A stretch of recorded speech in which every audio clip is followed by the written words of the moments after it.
Hello, hello, hello. Welcome everyone to Sauna Radio at Kulturfestivalen. So before we start all the sets, we're going to be streaming live from Södermalmstorg here in Suède. And we're going to be live here, so you can come to see us from 12 to 11 p.m. on Saturday and from 12 to 10 p.m. on Sunday. So we're looking forward to that. And before we start all the sets live, we have a first opening talk here with Institut Français, le Club de Poésie and ØSHUN. And so before we start the conversation, we're gonna maybe we can all like introduce yourself in your own way, and maybe we can start with you guys, le Club de Poésie, to start so that everyone can know a bit more about you. So hello, I'm Ben. I'm part of the Club de Poésie, living in Marseille, do poetry and installation video. And we're just two today, but we're a part of a collective. We're six, and we just like to go into spaces where people don't usually know that there are going to be poetry, like during clubs or festivals, even museums sometimes. And yeah, that's it. Thank you. So now maybe with both of you from Institut Français de Suède to introduce yourself and talk a bit more about what you're doing. Yes, hi everyone. My name is Anne-Dominique. I'm the cultural attaché of the Institut Français de Suède. Living in Stockholm for more than 4 years now, and in Sweden for more than 8 years, but I won't try to speak in Swedish anyway. Well, maybe I can let you introduce yourself. You can introduce Institut Français. And I'm Lucie Guérin. I'm the audiovisual attaché at the French Institute in Sweden. And maybe to say a few words about the French Institute, it's the Cultural Institute that belongs to the French Embassy in Sweden. And our mission is to promote French culture here in Sweden, but not only, it's also to promote cultural exchange between France and Sweden, and research, higher education between France and the Nordic, and connect professional artists and people. Thank you. And last but not least, my name is Sam. I'm originally from Paris, but I've been living in Sweden, in Stockholm, for 18 years, and I'm also part of Ibne Collective. Okay, thank you. So,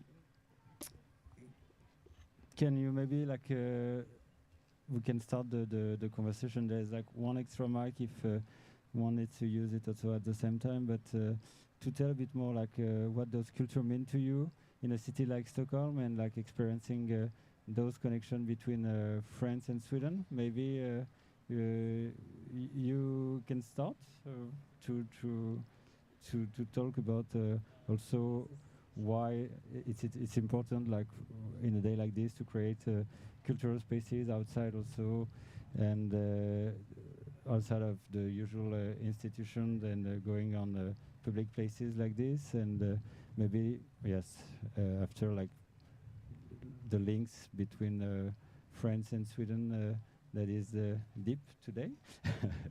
And starting the conversation like this, maybe to help maybe a bit more to start, it's important to tell that we've been working together with you from the Institut Français de Suède, and so we have like a year going on, inviting French artists to the radio. We had already, I think, like around 6 artists this year, and so it's going through like live sets, DJ sets, interviews. Maybe can you tell us a bit more what you're doing around this? Yes, maybe I mean, it's what culture means is a huge question. I mean, we could spend like the whole day to speak about it, but maybe just one story about that. I've heard that during the Second World War there was a big meetings between Churchill and all the ministers, and Churchill was asking all the ministers to give some money and to make an effort for war, except for the cultural ministry. And so all the ministers were saying, well, why? And he would have answered, it said that he answered like, if we lose culture, then why are we fighting for? And what are we fighting for? And I think that it's in a nutshell, it says that culture is something that maybe some people think you could live without it, but at the same time, it's really deeply into us. It's something that makes us intimately. So for us as an institution, I think it's very important to work with everybody in all kinds of artistic disciplines, and it's very important to develop this kind of partnership we have with Sauna Radio, because it helps us to reach different audiences, to listen also to what happens in the cultural and vibrant life of Stockholm, not to be disconnected, and to also, I think, working with the independent organizations or artists is very important, because often when you have like institutional events, it gives the audience an idea on a final production. While working more closely and on long-term views with independent stages and organizations help us also to show the process, the artistic process. And I think that nowadays it's very important also politically to show this kind of link to art and culture. And maybe just to add on, it's like very important for us to work with the professional that knows the scene and that have like this insight of what is booming, what is going on, and what is the future of culture. And what you've been managed to do with Sauna Radio and gathering all these artists around the project, for us it's also very important, and it gave us also new discovery, and it's very important to be able to support the French artists that you are also gathering in that sense. And what is also interesting today that we have different artists that are some are based in Stockholm and some are not, which is also which reflects what we the guests that we have invited this year. So maybe the next question could be for the Club de Poésie, and to tell us a bit more like how did the project start and what are you trying to create like around the poetry, and what were the like the main idea when you wanted to start this project, and how did it come from? Maybe if you want to tell us a bit like from the genèse of the project, how did it start? Actually, it starts from an invitation by Laure Prouveau. It's a French artist. She had a solo show in Marseille, and she invited me to do a lecture of poetry. And I asked to my friends to help me to perform these texts. It was in Museum? Yeah. Museum, Marseille. Yeah. And that's how the group and the club begin.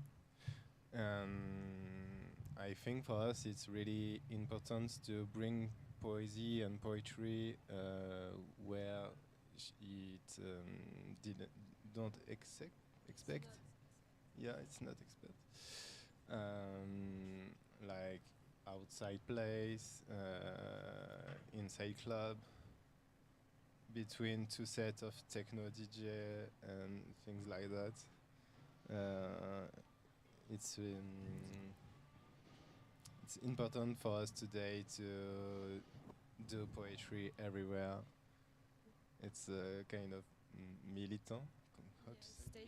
A statement, like when you think about poetry, you think about like a book or something that's on paper, and it is this, but it's also more than this, and we're trying to show and that it's not an old way of seeing the world and connecting with it, and that it can be fun and sexy and easy, and that you can do it with your friends, because we just started like as a group of friends, and we don't have like a baggage in writing whatever, and we just write what we want to tell and what we need to tell, and it just comes out, and it's super beautiful to discover that your friends can just write things that beautiful. So that's and the you've been performing so in a festival, museum, but also a club environment, which is not what the audience is used to, like expecting to have like between DJ sets having some poetry and down tempo time, which is also like what is interesting about it is that it like breaks some kind of habits in the club environment, and also like for you, ÖSHUN, like another question that is more like related to the cultural life of Stockholm. How do you see the culture like in the independent music and in this techno scene, and connected to what we've been saying, and saying maybe a bit more like what you've been up to and what you're gonna do maybe next as well, to get a bit more context around what you're doing. Oh, broad questions. Yeah, like I feel like I'm back on the benches of university while I was zoning out, and then I'm just being like singled out. You over there. Whew, where do I begin? I want to contextualize that a little bit, because just to go back to your point about culture, for me, culture is something that is owned originally. It depends on where you're born, where you're from, what kind of milieu, entourage you're kind of evolving in. And then it's also something that you grow within and you grow out of. And it's something that I think a lot of us take for granted. And I think we shouldn't, given the current events, when there are so many minorities that are subjected to erasure or attempt of erasure, and also subcultures as well. When I moved to Sweden 18 years ago from Paris, it was such night and day, really, because Paris is very vivid. You find culture everywhere, in places where you don't expect it. And culture is even alternative culture is very accessible. And I found that culture here was less accessible. And then I discovered underground subculture in Sweden and how it functions. So the scene is smaller in different genres, but people fight to keep it alive. If I can speak about techno specifically, it's so tough to find venues. You're basically being betrayed by venue owners, or if you're lucky enough, the venues are so restricted that even the public behaves more like consumers than community members. So at times it can be very frustrating, but when you manage to pull people together and create events that really gather the community, it's worth it. Yeah, to create your own space also, and also with the rules here that exactly. are a bit harder to make those underground projects exist. True, you have to find loopholes, yes. which I'm not going to elaborate around, obviously. But you have to be creative, and yes. I think people here are very creative. That's the specificity of Swedes, the darkness, the long winters. That's why you have so many artists that export themselves so well on the international scene. And so you just joined IBNE? Yeah, very recently. We already worked together before, but yes, yeah. that is an underground crew that have been doing party since when? That's a good question. I'm not sure. Yeah, so IBNE is actually a queer collective, and although I'm not queer, I'm an ally. This is basically what prompted their choice to welcome me in, me being also half black, an immigrant, and understanding the origins of techno, rooted in black culture, in queer culture, coming from hardships and restrictions. And Ibne was born basically 6 years ago. Started with a bunch of DJ, but originally it's Aryan, who is behind the project, Harami, and Isaac, that played known at as the radio Andemon. also previously. Yeah, exactly. And so I joined very recently, starting with a party with Gay Again, the iconic queer Berlin club. Yeah, in May. and also they were like for the Pride Ibne with the Lips party. Exactly. With Lips is also team with there were Bella Service and Steffi on this project that happened a couple of weeks back. And so last question would be like, what is happening next? Well, I don't collaborate and tell. You shall see. Okay. But a lot of really exciting things. We really want to keep the underground community on their toes, excited, full of joy. So we have good stuff cooking. Nice. Keep your eyes open. But on the 19th of September already at Slagtuset, we have a party that is already announced. So to be continued. We'll check this out. And for you at French Institute, so last question will be like what to expect next, what is happening next. Is there like something that you want to share with us in terms of what you've been like working on, and if you have like some things to say about it? Yeah, so of course we will be continuing our collaboration with you, so that's also something we are very happy about. In the music field, we are also collaborating outside of Stockholm, of course, and we have working in Gothenburg with Viva Sound, the professional event. So we will also, it's in November, we will bring French artists and also French professionals to continue on the long-term collaboration and having French network connecting with Swedish ones, so more French artists can also come to Sweden and in the Nordics. And I don't know, Ando, if you want to add? Maybe adding two things. One thing is we have an artistic residency, which is a piece special because it's a nomadic, sustainable artistic research residency that we organize with our colleagues in the Nordics. And our laureate this year is Hélène Husdin, who's an incredible graphic novelist and photographer and graphic designer. And she's living now, really, now that we're talking, she's living from Paris, only using train, boats, or buses. And she will do a round trip, a 2-month trip, and around 8,000 kilometers to work on her next graphic novel, whose name is so far Prairie. And she will meet lots of local partners. So that's one thing, and it also illustrates the way we work, like also to support artistic creation. And the other thing is maybe because we have tons of things coming in the next weeks, but something very special is that we have, like in Stockholm and Göteborg, 3 big festivals. Pop-up puppets in Stockholm, and then Göteborg Dance och Theater Festival, and then the Fringe in Stockholm.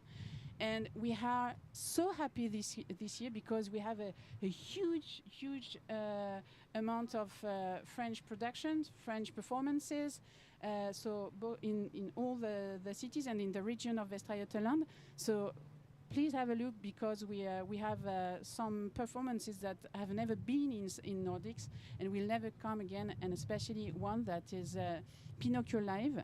It's a huge production. It will be shown in Stockholm and in Göteborg, and it's I can't tell you more, but it's a once-in-a-lifetime experience with 22 people on stage, 15 kids, and a story you will never forget, I guess. So thank you. So to keep on going, so for the next hour, we're gonna be with le Club de Poésie for a performance. So thank you all for coming, and then we will have like ØSHUN to continue with DJ set after that. So it was a pleasure to welcome you, and we're super excited to have this day, to keep on going with the day, and see you around. Bye bye.